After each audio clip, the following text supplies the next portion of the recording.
Alright, so I just want to do a quick video recap so that you guys know. So basically, um, what I do is, so I am, again, I trade pennies. It's just what I like and what I'm good at. So um, I'm constantly going through this literally every single day and on weekends. So when I put alerts out for you guys, just know that I've had already done all of this.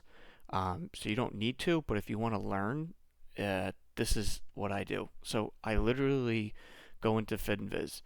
So if you go to Finviz, you hit screener. This is every stock in the whole stock exchange. You can filter basically almost everything.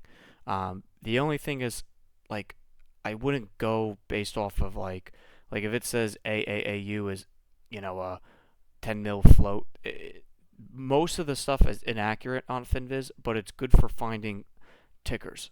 So I sort by price, lowest to highest, and I literally know every one of these like the back of my hand. So like right now, for example, there are only four stocks in the entire stock exchange that are under 10 cents. CDT, Cero, SVMH, XTA. Now, I know that these all have reverse split approves, but just so that you guys know what to look for, what you do is you pick a symbol. So let's just take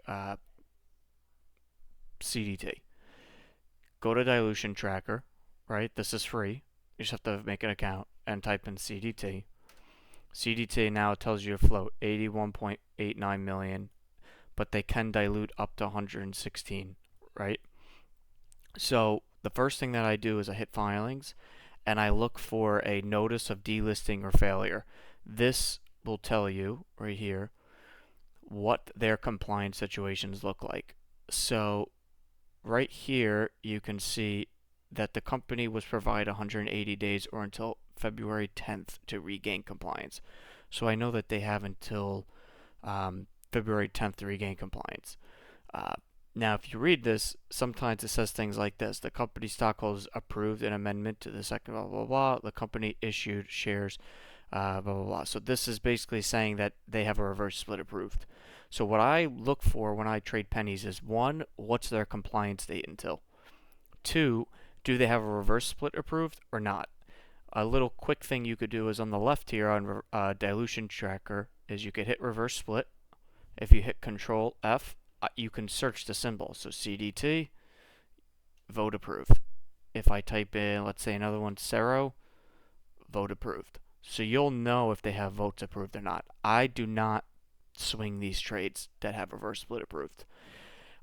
Even if their compliance is in February, a month from now, there's absolutely no reason to swing this because the only way it's really going to move more than likely is off news, and at that point you can just play the news. There's no reason to hold these overnight.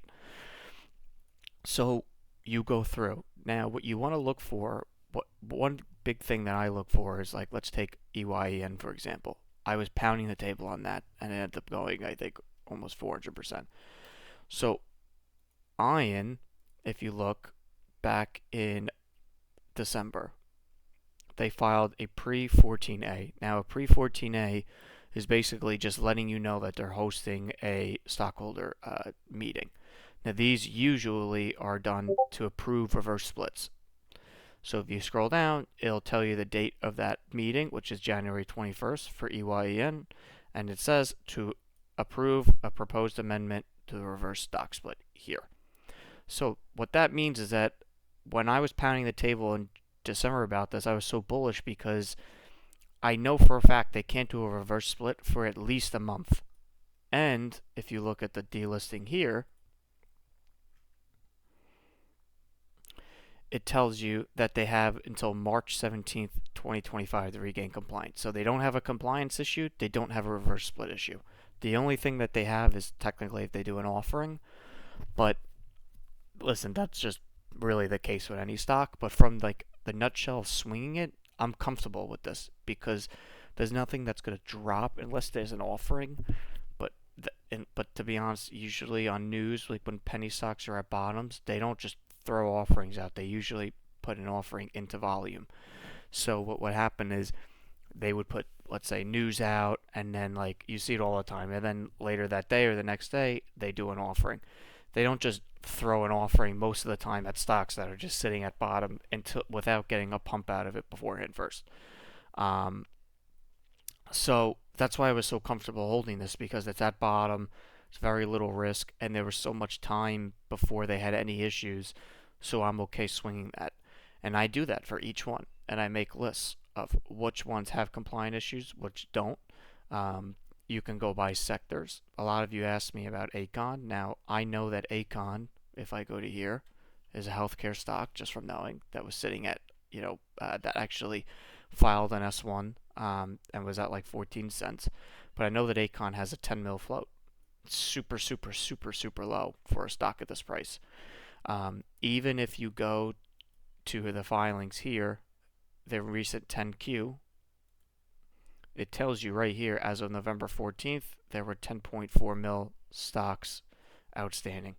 So maybe it changed a bit from there, but going based off the recent data, this float is very low, right? Even if they doubled that, it's 20 mil is still really low for a stock at, under 20 cents. So I talked about Acon a few times, and it finally went. Verks is another one. I like Verks because Verks has no reverse split issue. They haven't even filed a shareholder meeting to approve reverse split. They had a compliance issue, but they said here that the company intends to appeal it, which it says the company intends to request a hearing before the Nasdaq thing, and this will sway that. So most of the time they get an extension, but it doesn't matter. There's no issue right now. So no reverse split, no delisting issue, and you look at this, it's a 38 million float, which is super low, and it's 14% insider owned. So this float is really more like low 30s. But you do that, and like I find different. You could sort by sector. I really like bio, so I specialize more in like bio, but I do all pennies, every single penny for every sector, and I know every single one. And as you go through each of these and you cross-reference it with Dilution Tracker, you'll start to look at it, and certain things will start to click. Like, wow, there are 40 stocks. Actually, sorry, there are 43 stocks under 30 cents. What are the floats like on those? What do the charts look like for those? What sectors are those, right? So like Acon at a 10 mil float, when I put that out, I was like, this is the lowest float, I think below 20 cents. It may even be more than that. So when you take things like into account like that, that helps you with finding sympathy plays and whatnot. Vink was another one, but you just go through. But I would start with knowing if a stock has a delisting issue or a reverse split issue. Just to show you an example, somebody from the call brought this one up, so just an easy one. AYRO. They have tons of cash, but if you look here in their filings, they filed a general meeting here on the 5th to happen on December 30th. That meeting happened. The next day, they put a filing out saying that they approved right here a reverse stock split. They approved it. So now they have a reverse split approved, right? And if you hit reverse split on Dilution Tracker and sort it, AYRO, vote approved, right here. And I know that if I look right here, notice of delisting from July, if I click that, this says that they have until January 14th, 2025 to make compliance. So they could, I guess, technically appeal this, but it may not go through. So like me, I would never hold this because it doesn't make any sense. They have reverse split approved. They only have compliance until the 14th. So they could essentially do a reverse split anytime within the next 10 days. Because they're not going to meet this compliance. So this is just a quick little summary. I hope this helped you guys. If you have any questions, let me know.